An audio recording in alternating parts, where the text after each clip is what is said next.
कई लोग कंफ्यूज होते हैं कि शूद्र कहने पे ओबीसी नाराज होता है। भाई जबरदस्ती उन्हें शूद्र कहलाना ही क्यों? आप शूद्र कहोगे वो नाराज होगा, वो हिंदू बन करके धर्म बचाने खड़ा रहेगा, आप क्या करेंगे? अब मैं उन्हें नई भाषा में समझाता हूं और ये कोशिश करते हुए कि हमें ओबीसी का मजाक बनाना नहीं है। वो तो मजाक खुद बन रहे हैं जब उनको ये पता चलता है कि 2019 तक देश के 45 केंद्रीय विश्वविद्यालयों में ओबीसी के 0 प्रोफेसर थे। दौर में हम लोग यहाँ पर इकट्ठे हुए हैं, ये बहुत मुश्किलों का दौर है। और जब यहाँ इस आयोजन की शुरुआत में उदित राज जी इस पूरे आयोजन की मकसद को, अपने अतीत को हमारे बीच में रख रहे थे, तो मुझे याद आ रहा था कि हमारी पीढ़ी के लोगों के लिए ये आयोजन इसलिए ज़रूरी होते हैं, नौजवानों के लिए इसलिए ज़रूरी होते हैं क्योंकि उन्हें कई बार पता ही नहीं चलता कि कितने मुश्किल रास्ते से चल करके हम यहां तक पहुंचे, कितनी लड़ाइयां लड़ी गई, संघर्ष किया गया और बहुत थोड़े से लोगों को हम जान पाते हैं, जिन्हें जानना चाहिए उन्हें भी नहीं जानते, और जो गुमनाम रह गए, जिन्होंने अपने सब कुछ कुर्बान कर दिया केवल इसलिए कि एक दिन ऐसा भी आएगा कि दिल्ली के कॉन्स्टिट्यूशन क्लब में देश भर के दलित, पिछड़े, आदिवासी बैठ करके इस बात की चिंता करेंगे कि भारत के संविधान को कैसे बचाना है। हम उन सारे लोगों को नहीं जान पाए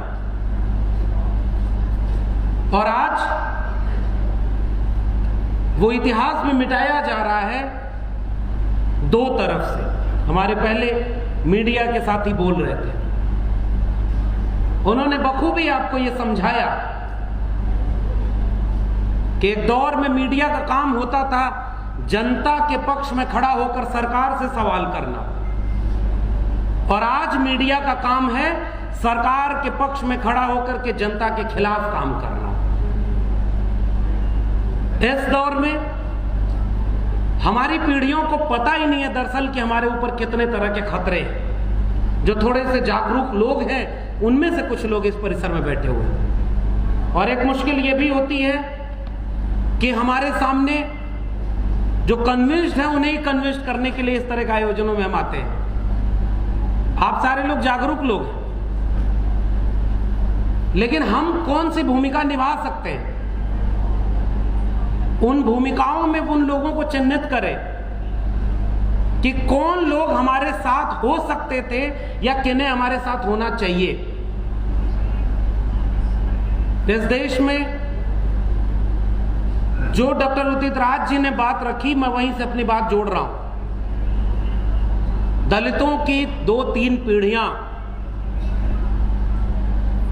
एक कल्चराइजेशन के बाद इतनी क्षमता तो रखती हैं कि वो एकजुट होकर के अपने मान सम्मान, अपनी प्रतिष्ठा के लिए लड़ सकती हैं।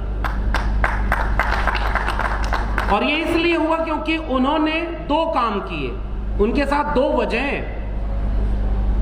उनका सामाजिक और सांस्कृतिक शोषण इतना ज्यादा था, उन्हें मनुष्य ही नहीं समझा गया था। इसलिए जब उनके बीच से कोई आइकॉन उभरा जिसने उनके भीतर